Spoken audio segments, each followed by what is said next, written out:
Okay, everyone, welcome to the Dharma Masterclass series on the teaching of oneness. And I'm Niko Ana. Thank you so much for joining me today. And I am so looking forward to spending this time with you today and going forward in the future and exploring the teachings of oneness and exploring really just the Dharma. And starting with just asking the question, what is Dharma? So why don't we go ahead and dive in just with this question about Dharma, because Dharma is a word that's obviously comes from Sanskrit and is not a language most of us use. I'm not going to say everyone, most of us use on a daily basis. So Dharma tends to be a foreign sounding word.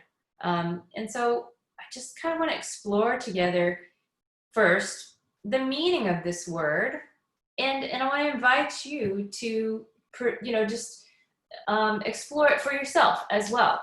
Just let's get some parameters around this language that we're using to interpret meanings of life, right? So Dharma is a word that essentially is translated to truth, okay? You may see some other translations of it, but just to boil it down to its basic meaning, Dharma is a word that means truth, okay? The truth or truth. And you see this word show up in many religions and spiritual traditions. The most common that you're going to see this word show up in is in Buddhism and in yoga, in the teachings of Buddhism and yoga. And I just really can't say for sure how much it shows up in other religions, just because I don't have as much experience with other religions, and my personal experience is mainly with Buddhism and yoga. So I can only really speak from that. But I do know that it is a word that shows up in both those traditions. And I can also tell you that the historical teachings, if you go back and you study, historical esoteric teachings and writings, you'll discover that Buddhism and yoga are connected at some point. Like they come from the same basic origins of ancient teachers and ancient wisdom and ancient sages. So they are connected, and as we are all connected, but they are specifically historically connected. So it makes sense that this word, which is being derived from the root language of these cultures, is going to show up in both these traditions. So there it is, Dharma, and you hear that word thrown around a lot. At least I do. I hear it thrown around a lot. And I just wanted us to all be really clear about what it is we're talking about here. So we're talking about truth, okay? Now, here's something interesting that can come up. When we talk about truth, guess what happens? Well, then when we are, as human beings, talking about truth, then we start getting into positionality. We start getting into black and white. We start observing that humans and cultures and people and groups and organizations are going to have their own truths. They're going to say either this is the truth, as in the only truth, as in I'm right and you're wrong. And we all do this as human beings on some level. Or they're going to say, this is my truth, which is kind of a different perspective. It just depends on the person or the group or the organization. So again, I'm not passing judgment on anyone, because I'm acknowledging that human beings, including myself, experience this on a daily basis of constantly being positional and feeling like the mind has to take a position for or against something, which is the derivative of all positionality in our world, which leads to conflict and fighting and turmoil. So what do we do? What do we do about it? Well, I can only encourage you to just, on the path, to just continue to explore your truth, okay? because you can only know truth through your own experiences in life, right? You can't know truth through anything but experience. And you can read about things, and maybe you can read something, or you can listen to someone speaking, and they can say, this is the truth. And you can hear it, and your mind can process the information. And maybe you can even intellectually accept that something is the truth. Perhaps it has logic, or you can see connections, and maybe there's an argument that convinces you, okay, this is the truth, right? That's an intellectual process. And we can do that. We can certainly accept a truth based on an intellectual process of the mind. But there's also an aspect of knowing truth, which comes from feeling, which comes from an experience in the body, or even, to go a little farther, to say an experience of the body-mind connection.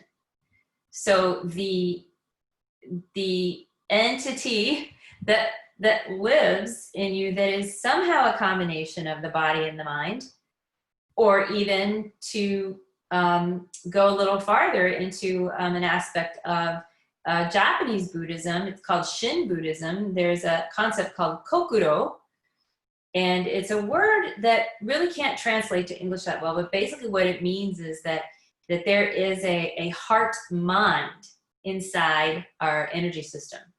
There is a place where the heart and mind meet. Kokuro is what it's called, and this is an ancient teaching in Japanese Buddhism. In Japanese culture, it's actually also cultural. It's not just religious, but it's probably a socially acceptable cultural norm. So Kokuro is the heart-mind, which basically means a blending of feeling something and thinking about something. So that is something that we experience maybe randomly. Okay, you may experience this randomly, as in it sort of spontaneously happens to you, and you always know when this happens to you because of the way it makes you feel. Because what will happen is you'll just know it. If you have an experience like that where you just know the truth, you just know it in your being. You say you feel it in your bones. Do you ever hear that saying, or have you ever said it? I just feel it in my bones. I just know this is the truth. Now, this is usually an experience of an embodied truth.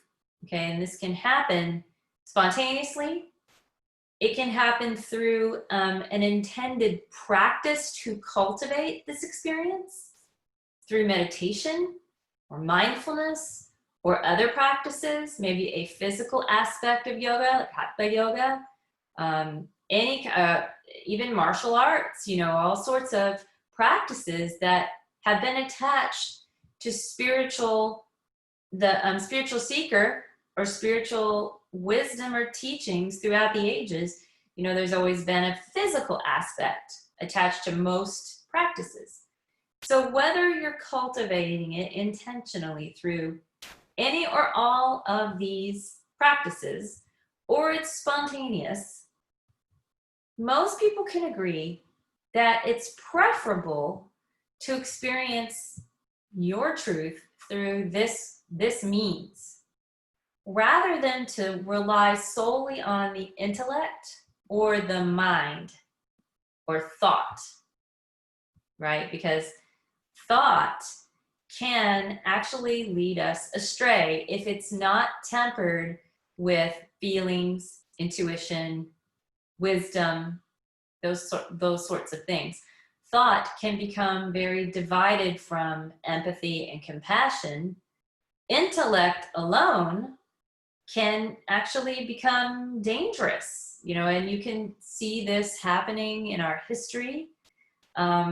When, say, societies, perhaps even like in the past, have decided through an intellectual process or through a embracing of like a pure science that's based on, facts and empirical evidence that somehow, they've arrived at a truth, like this is the truth.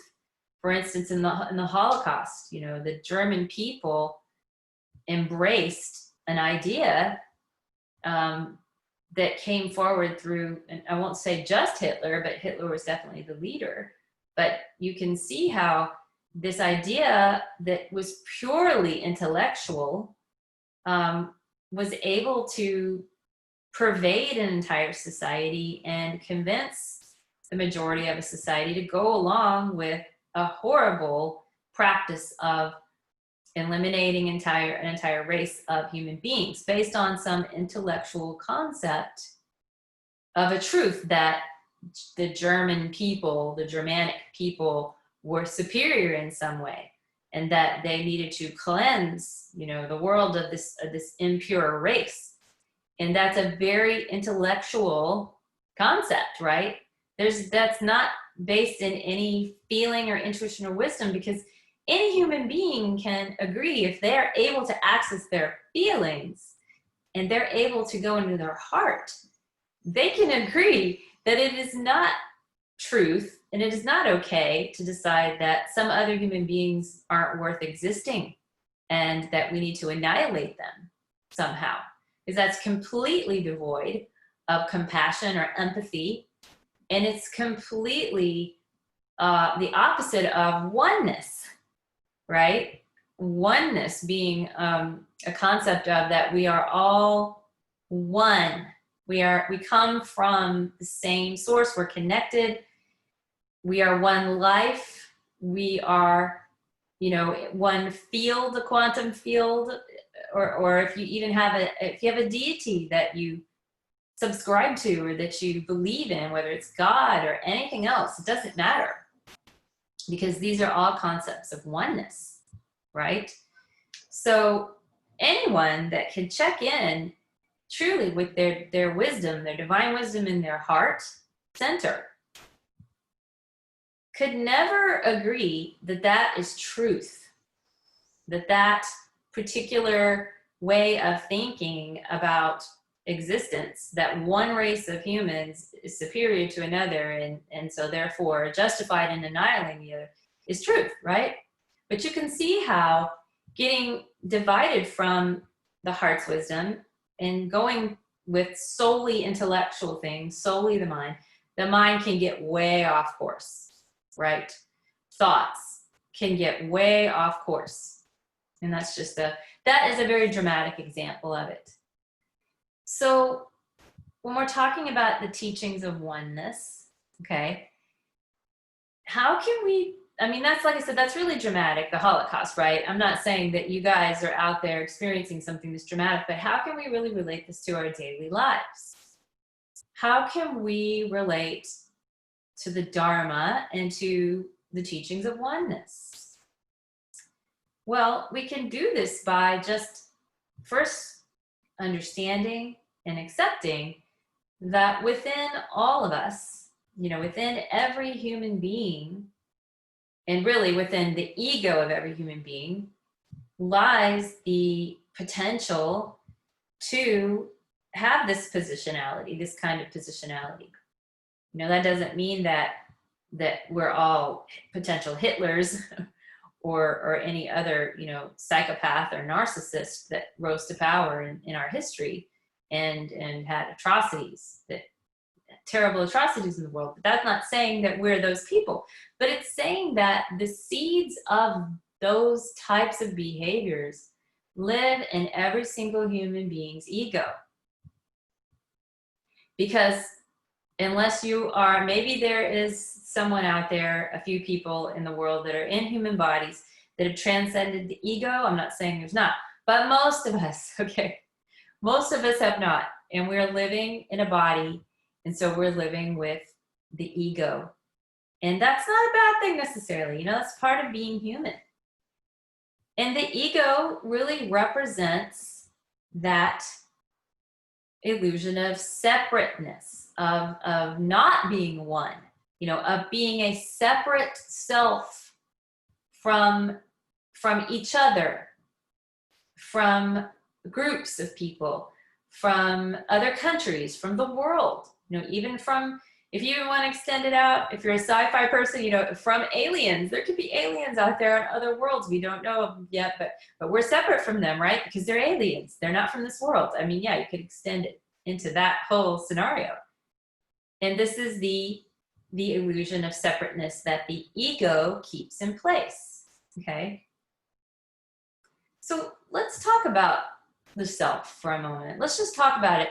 Let's just look at it in a perspective of that actually this idea of a separate self is absolutely necessary for us to come into this world. And here's why. Without going too deep into the psychology of it, I'm going to explain a concept that is based in psychology about the development of self. And this is basically based on, popular psychologists that, have explored the development of childhood development and how we develop a sense of self from birth and on. So I'm going to reference, this concept in psychology, is that there are two main traumas that occur to every human being on the planet, okay? And the first trauma is birth. Okay, let's start with that. So the first trauma is birth. Think about truly, actually, and literally what birth is, okay? When you were inside your mother, right? You're inside the womb. You are literally part of your mother. There is no separation, right? You are part of her body. You are connected to her body. You are completely dependent on her for everything you need to live. So we all know this, right? We all understand this is truth, right? This is truth in our world. So if you think about birth, truly, birth is a traumatic experience in that we are literally expelled from our mother, okay? Our mother literally rejects us. That's what happens. The mother pushes us out. It has to happen, right? It's not like she's choosing it like, oh, I want to traumatize you on purpose. This is a very broad concept, but this is the first trauma, because our mother pushes us out, rejects us, expels us from her body, literally. And there we are, separated from what we experienced as oneness, okay? Now, without getting too mystical or metaphysical, I'm just going to say that when we're in the womb, that it is said, and I personally believe it, that we're just in a state of oneness, if we experience, bliss, or where our consciousness is still in a state where we don't feel separated from the rest of life. But as we are expelled into the world from our mother's body, and then we are separated, we're in our own body, okay?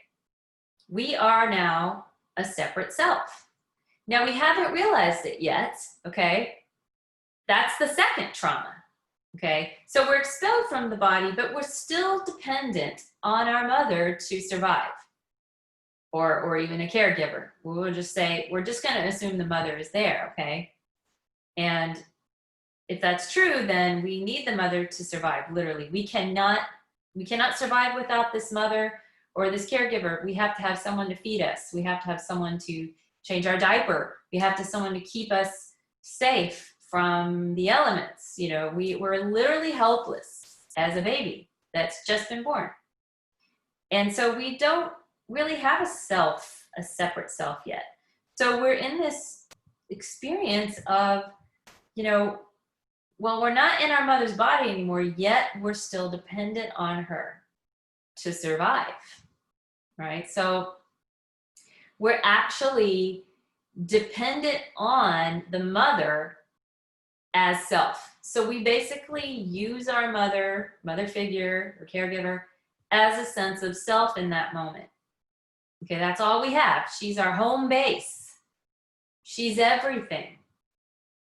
And then eventually what happens usually within the first 2 years of life. You know, some psychologists say within the first 6 months, some say up to 2 years.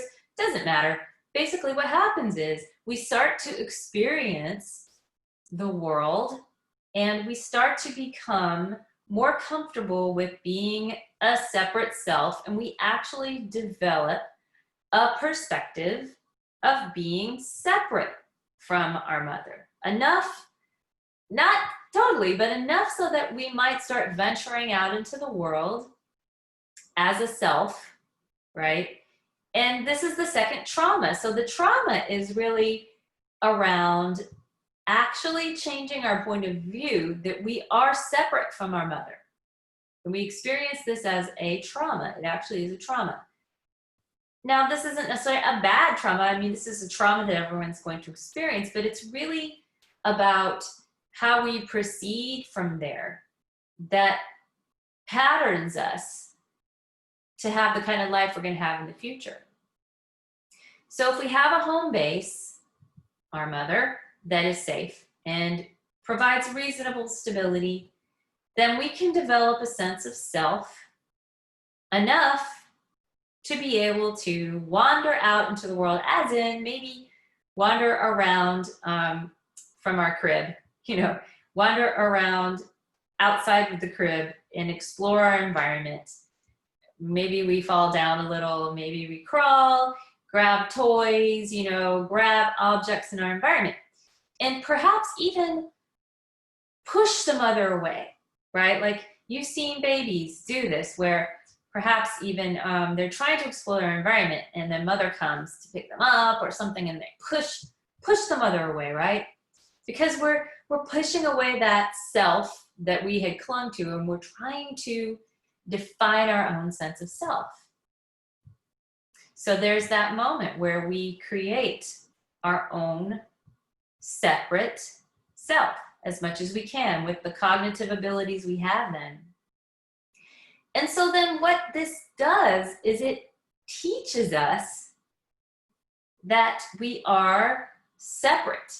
And it is in fact absolutely vital for us as a human being in a body to experience these two traumas and these two teachings of separateness in order to function in the world the way we're supposed to.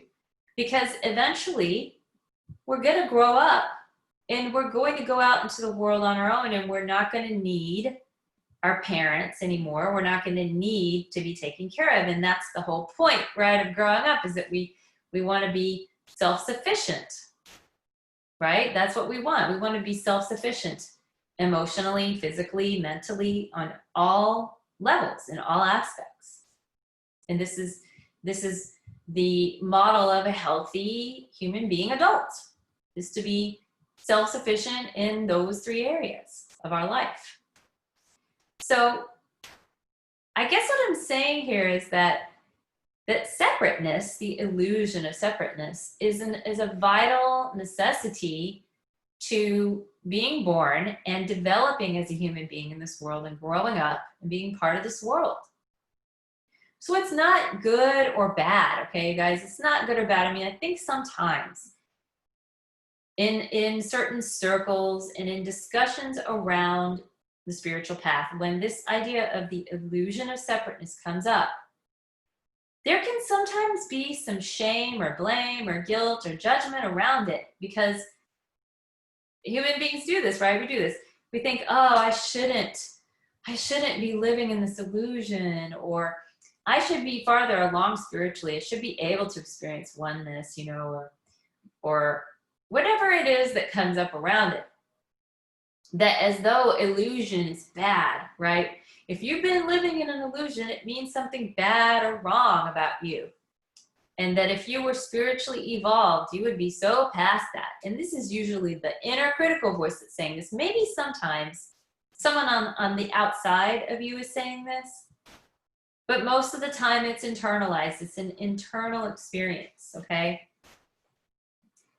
So what I'm saying is that what happens to us is that we experience the separateness of self from the mother And then from other parts of our family, our core group, family members, whoever that is, as we grow up, we move past that primary group that we depend upon, and we move out into secondary groups, friends, people in the social circles.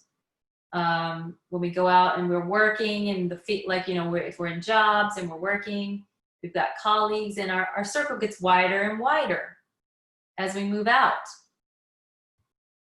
And what happens is our ability to function really well in the world depends upon how well we were able to establish our sense of self from a healthy, balanced place as a child. And this really actually depends upon how well we were able to distinguish between our inner world and the outer world. Okay, so let's explore this as far as oneness is concerned, right? So if you're just in a state of oneness, right, you're blissed out and you're, wherever it is, whether it's because you're a baby and you're totally in like alpha or gamma waves or something in your brain, and you're experiencing oneness and you're not experiencing the separateness between you and your environment. Your inner world and your outer world are the same. Then what happens when you have to interact with your outer world and function if you can't distinguish between the inner and the outer? Now, in psychology, that's called mental illness. Okay, so at some point in your development, whatever point that is, and it happens somewhere in childhood, and I'm not a psychologist, so I'm not going to, get specific on that, but if you're not able to start seeing the distinction or understanding the distinction between your inner world and your outer world, you're going to have problems in relationships, functioning properly in relationships, in social settings, in work, in any setting where you have to interact with other human beings and have proper boundaries, because this is where boundaries come from. Okay, boundaries. What does that mean exactly? Boundaries, personal boundaries. Well, personal boundaries are basically something that we develop that creates separateness between ourself and others. So again, we're going against oneness here. So if you take all this into consideration, right, and you just take this all and you're like, well, how in the heck are we supposed to experience oneness when we're being taught from an early age and we have to actually perceive ourselves as separate and then continue to develop this sense of self as a separate self in order to function in a healthy way in our world? Yeah, for sure. Yeah, I mean, that's the rub, right? That's the hitch, is because then we just keep operating that way into adulthood. And then we get to a point, whether we're on a spiritual path or a personal development or whatever you call it, in just your development as a human being in life, you get to a point in life where you're like, I want more. Like, I want to experience, there's got to be something more than this, right? Like, I've learned about the world and I've learned to navigate my environment. Like, I've got control over my body, right? I can move my body around the way I want to. And then I can ride a bike and I can walk to school and I could drive a car, or I could operate machinery, or, I can navigate the world physically. And that's a step. That's important, right? Or maybe also, and hopefully, I can navigate the world emotionally, right? I can connect with other human beings. I can have healthy intimacy with friends and family, and eventually I can grow up and I can have a partner, spouse, and I can have healthy intimacy with people in my life. And this is going to satisfy the emotional aspect of being a human being, these relationships with others, the outside of the self. This is important, right? Mentally, mental health, right? And this is tied to emotional health as well, but mental health, you may perceive that as like the ability to, have proper cognitive functions, like you can navigate situations and use your intelligence, and you can use your brain, right, to navigate situations properly so that you can understand how to function in them. And this ranges anywhere from just being able to understand something as simple as, basic scientific principles, all the way to maybe just having some sort of a field of expertise where, you excel at something intellectually. And everyone's different. Everyone has a different calling in life, right? They have different levels of intellectual abilities. So those things are important in our lives, right? You can't deny those things are important.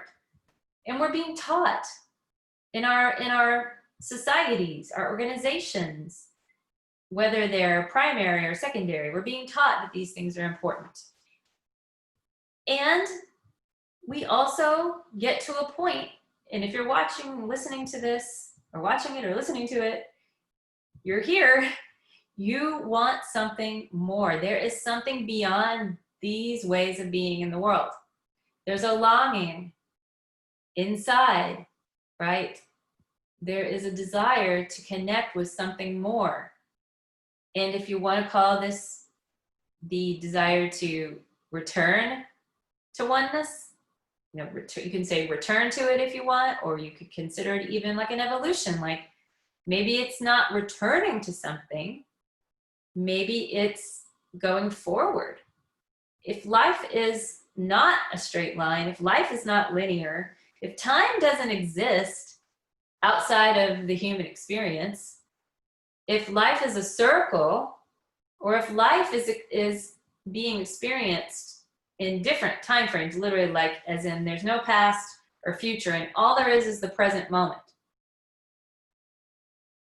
then we have to say to ourselves, well, if that's true, then how can we experience something more than this linear moving forward in time experience where we're just looking to fulfill our basic human needs, and we're looking to the outside, we're looking to the others, we're looking to the external world, right? So there is a desire to experience oneness at that moment. That's how I define it, okay? You can define it however you want to. This might even be what some people might experience, and they call it a midlife crisis. I'm only speaking from personal experience of just myself and knowing others, that a midlife crisis typically happens to people when they've gone through a certain phase of life where they had a lot of external outer distractions. They were responsible for raising children, and they had maybe their jobs, they were very focused on a career. There was just a lot going on. They had a lot of interactions with other people and their family or friends.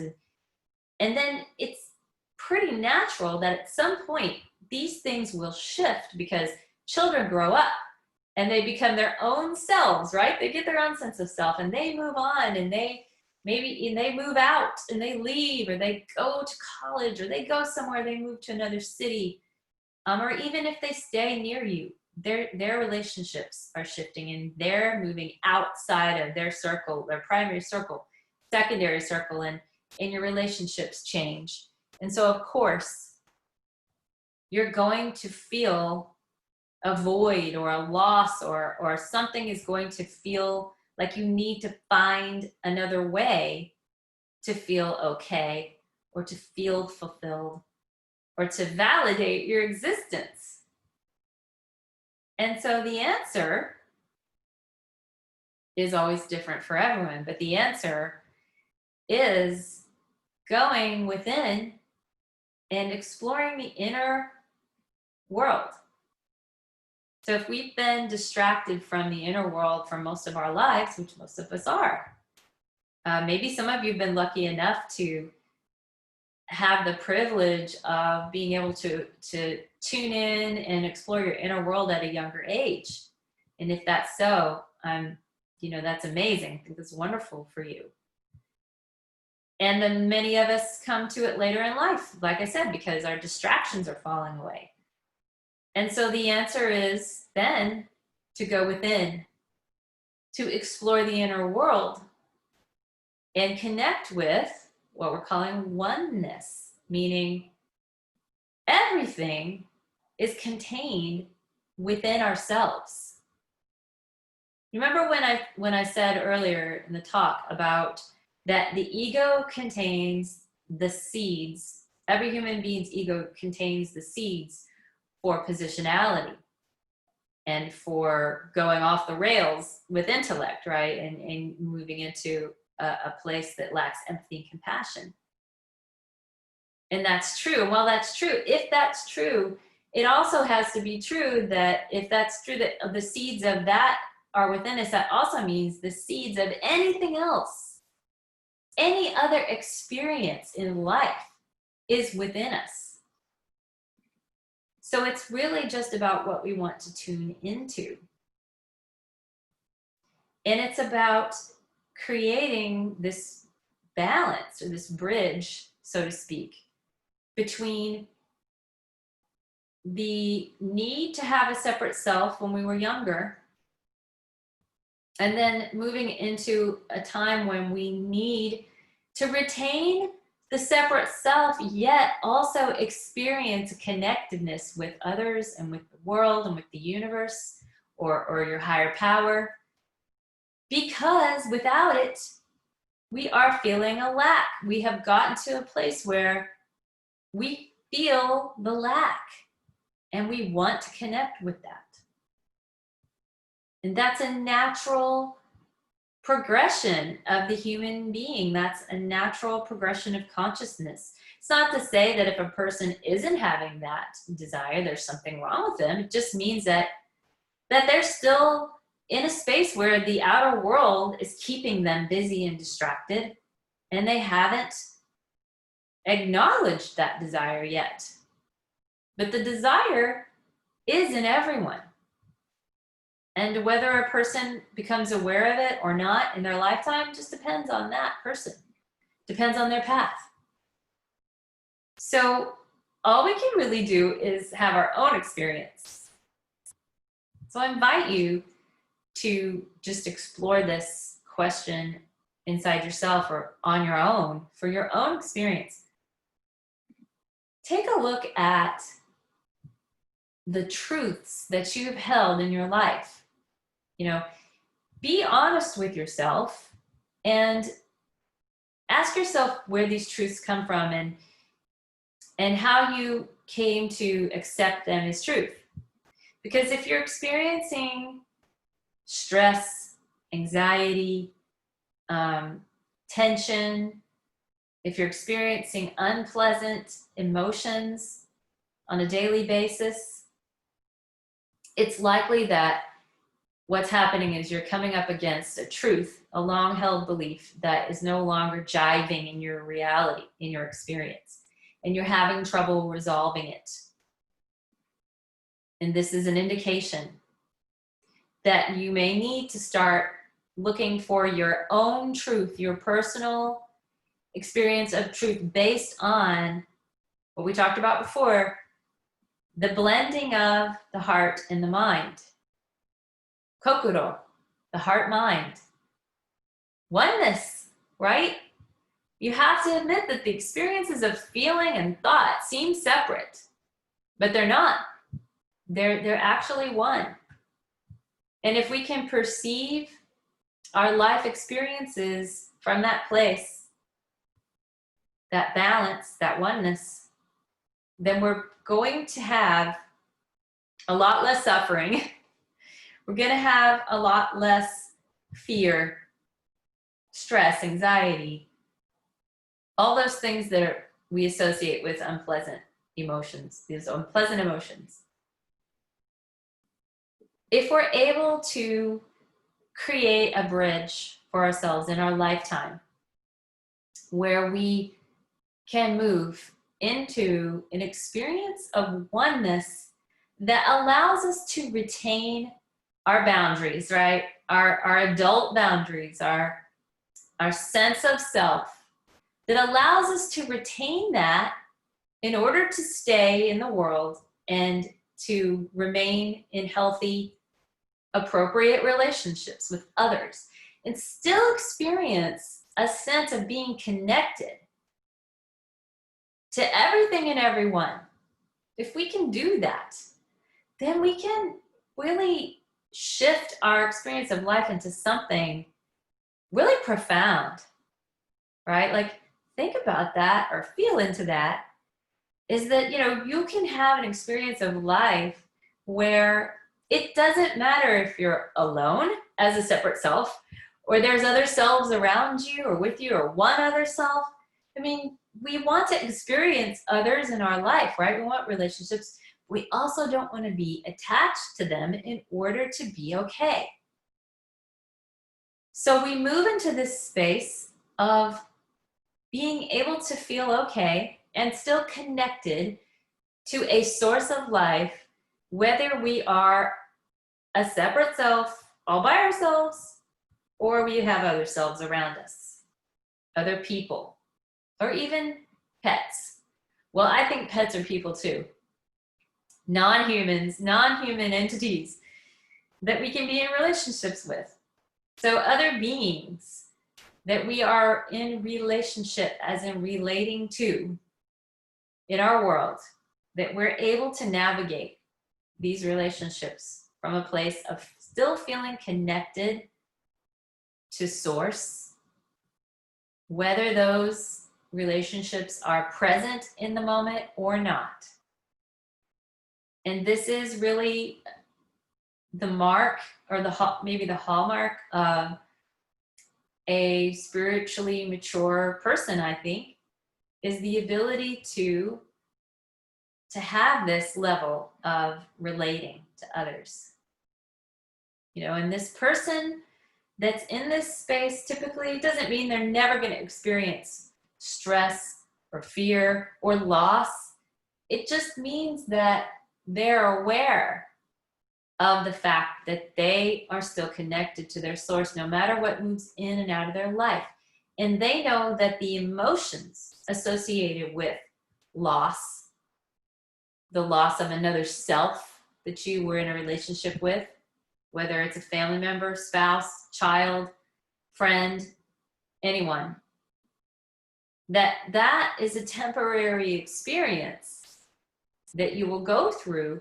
The grief of losing someone, perhaps, whether it be losing them as in they left you, like your spouse left you, or whether it's that they passed on, they died, they left their body, any kind of loss,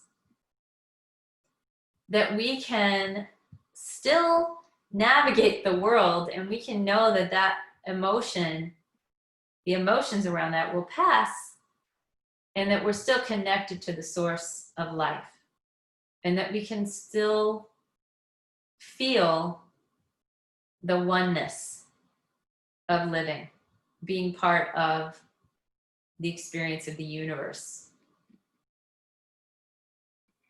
So I invite you to just meditate on these concepts and thoughts and feelings about oneness and about Dharma. And what I like to do now is I'd actually like to wrap up our session with a guided meditation. I'm just going to guide you through a meditation to create coherence in your heart and to entrain and attune your brain to your heart. So let's just begin. Everyone go ahead and relax wherever you are. Make sure that you're in a place where you're not going to be disturbed. It's nice and quiet. And I'm just going to go ahead and ask you to settle into the surface that you're on, whether you're sitting or lying back.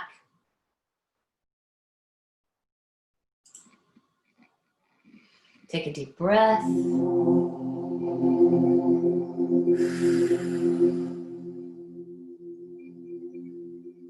Good. Relax your tongue onto the floor of your mouth.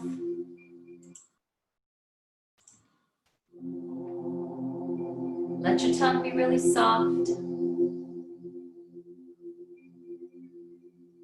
Close your eyes if you want to.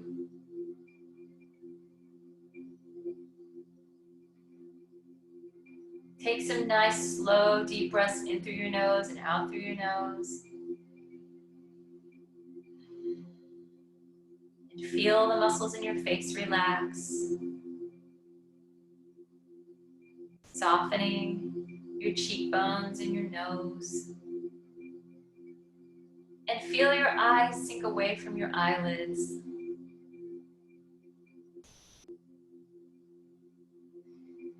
And now placing your hands over your heart center. And just tuning into the center here in the heart. The area of the heart chakra.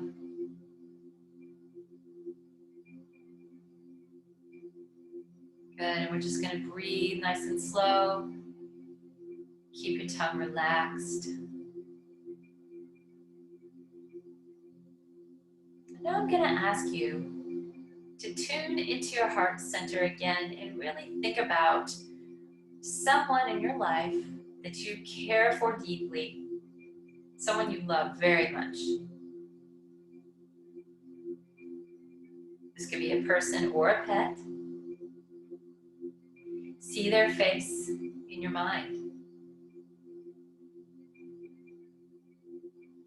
And just let the feeling of love that comes over you, let it be in your heart center and let it grow and magnify.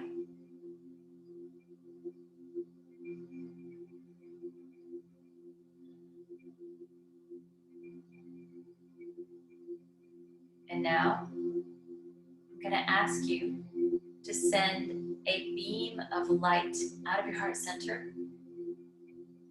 Imagine that it's sending love to that person or pet or even a group of people. You're sending that beam of love out of your heart to that person or pet or place. You're just allowing that energy to leave your heart center and travel.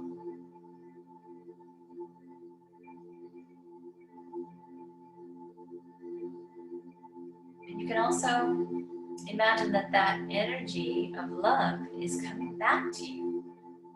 It's coming back to the heart center. That same energy of love that you sent out is now returning and you're receiving it.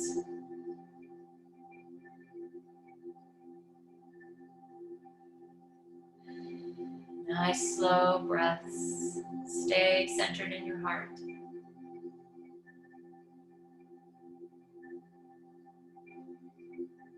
Allow this feeling to grow and magnify into your whole body now.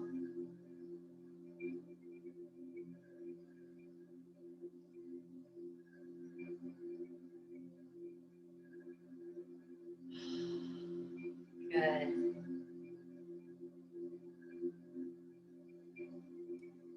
And now I'm going to ask you to just let your hands relax into your lap. We're going to keep the eyes closed. And we're going to take a couple nice, slow, steady breaths in through the nose and out through the nose or mouth. Coming back into your body, fully present in the room that you're in. If you want to start to slowly open your eyes, keep your gaze soft. Take another deep breath.